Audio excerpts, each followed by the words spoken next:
Aseh. Carl Perkins, not your traditional Eastern European Jewish name. So have you asked yourself, like I have asked myself, how do you know that our beloved Carl Perkins, our Rabbi Carl Perkins, is in fact Jewish? Is it because he has the title Rabbi? I don't think so. Now, I first met Rabbi Perkins a number of years ago, before this lovely building had been constructed. Together with Adrian, my wife, we had been shopping for a temple to join. We were new to Needham. We had attended some Shabbat services here. We went into the trailer out back. Jan was there. She's here tonight. She greeted us. She was warm. She was inviting. We were there to buy high holiday.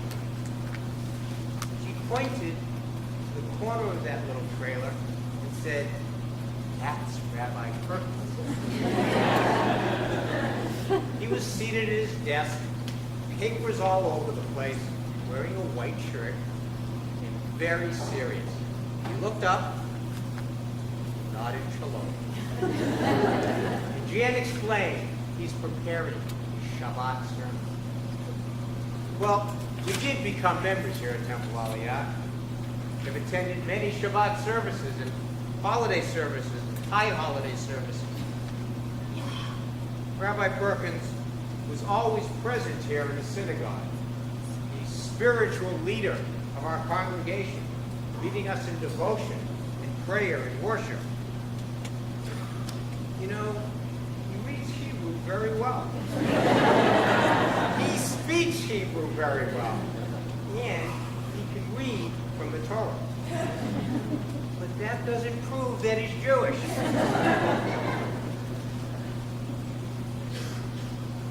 You know, I've listened, as many of you have, to many of the rabbi's sermons here in the synagogue.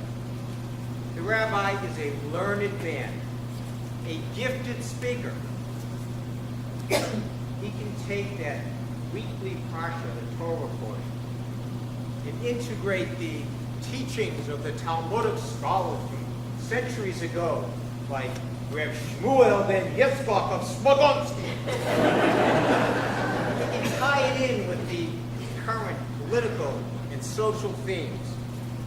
Always interesting, always thought-provoking, and always from a perspective of Jewish values. He officiates from on top of the bima with that beautiful white talis that he has. It has a rich blue atara around the collar from the Jewish Theological Seminary. But that doesn't prove that he's Jewish. He might be an imposter. I've seen the movie, The Great Imposter. It stars Tony Curtis. And if you know anything, you know that Tony Curtis's true name is Bernie Schwartz.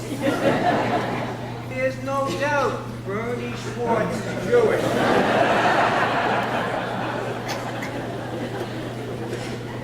Rabbi Perkins has connected with me and with my family on many personal and serious matters.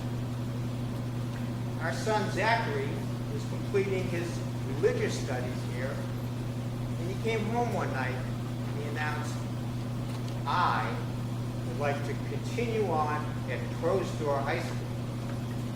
Not wanting to interfere with his Jewish education, I asked one question: "What, do you want to do that?"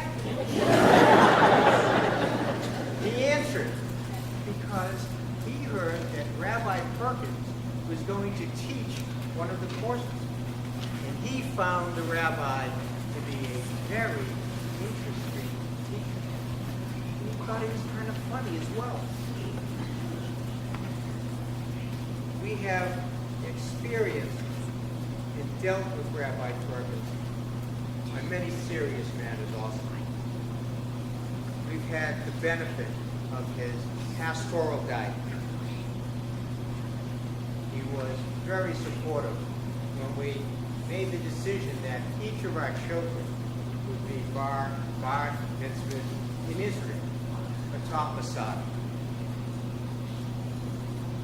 He was present and very helpful when we confronted the difficulties with our son Zach's issue, and also with family illness. The rabbi was consistently supportive, compassionate, caring, and comforting. But that doesn't mean So let me tell you how it was that I learned that Rabbi Perkins is in fact Jewish. The proof was found in Atlanta, Georgia. The rabbi had gone to Atlanta to visit our son. Zach was at the Shepherd Center, Rehabilitation Hospital, for his spinal cord injury. Adrian was there with him at that particular time. I was back here with Danielle, our daughter. They had a wonderful visit. Visiting day was over. They were an hour. It was time to grab it and come home. And they got into the elevator. And another person got into the elevator with them. He was one of the therapy technicians. Fine Southern woman. Fair to say, large, fine, black, Southern, Christian woman. Now, there are differences between the North and the South. There are differences in social etiquette and differences in elevator etiquette. In the North, as you all know, you get in an elevator, you look at the front door, you stand at attention, and you don't talk to anybody. But not in the South. And this woman, she got in. Now, she knew Zach. She knew Adrian. But she didn't know Rabbi Perkins. And she looked at him, and she started to talk to him. And then she had a question. And she looked and she said, "Are you Jewish?"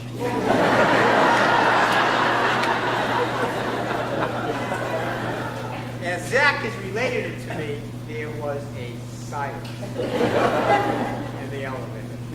We looked over at the rabbi. Rabbi Perkins was wearing, as Zach described it, rabbi casual clothes.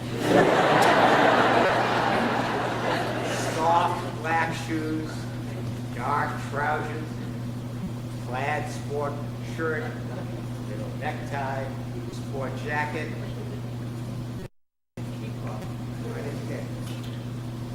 And after a moment, the elevator reached the first floor.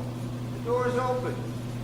And before anybody moved, the rabbi responded to this fine Southern woman. "Yes, I am Jewish. How did you know?"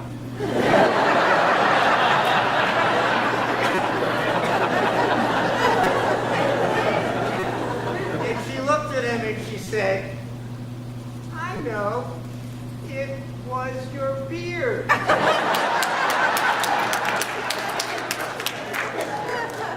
how I got proof that Rabbi Carl Perkins is, in fact, Jewish.